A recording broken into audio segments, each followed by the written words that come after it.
Why talk to children about their bodies?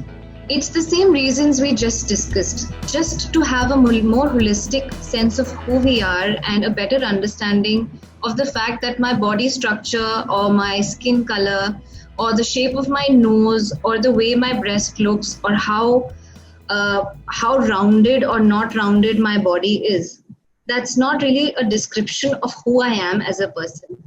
My body is something that is me, but the way it looks and how it matches to the standards outside or not is something that does not need to define me.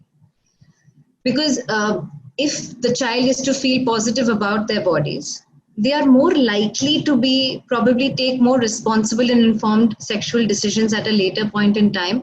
And the roots for this start much earlier. If you remember, we were talking about the part where, if a child is curious about something else, chances are that we deal with it with a lot of openness. We want to answer all their questions. We want to make sure that their curiosities, have been answered to in the right manner. However, as soon as it's an embarrassing question for us, chances are that we don't want to take it up, because how do you even answer that question? Nobody tells you as parents or as mental health professions, and we don't have areas of study specifically dedicated as to, when a child is going to come to the mother and ask that, why does she wear a bra and the father does not? You don't really have a formulated answer to that. You don't know what are you going to tell the child. So the moment we start brushing these questions aside is practically really the time we start sowing these seeds of shame. Because we've told the child that it's not okay. It's not all right for them to come and ask these questions, and that, like I spoke yesterday, that they're being bad by asking these questions.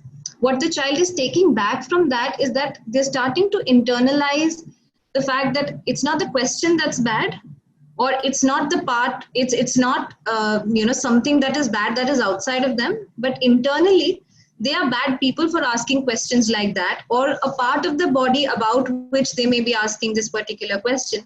That part of the body is something that can't be spoken about. So if that is the sort of upbringing that a child has come up with, we can't expect a child to come forward and say that, this particular person has been doing this to me. They don't have words. What is the child going to come and tell you? What has been happening to them? When in our house, we don't even talk about this particular body part of mine, what do I say? What has been happening to this particular body part? Or that this person has been doing something to me, but I don't really understand what's been happening. I don't know, is this supposed to be done? Is this okay? I don't know. I never had a conversation about it. So chances are that as a child, I don't know what does this even mean. For me to be able to decipher whether it's right, whether it's wrong, whether I should come forward, say something about it, or maybe not saying something about it is a better thing to do. They're capable of communicating about sexual matters. They understand appropriate and inappropriate behavior, because if they've had conversations, they know what is all right, what is not all right, what is something they can come and have a conversation with you about. Chances are that they will come back to you.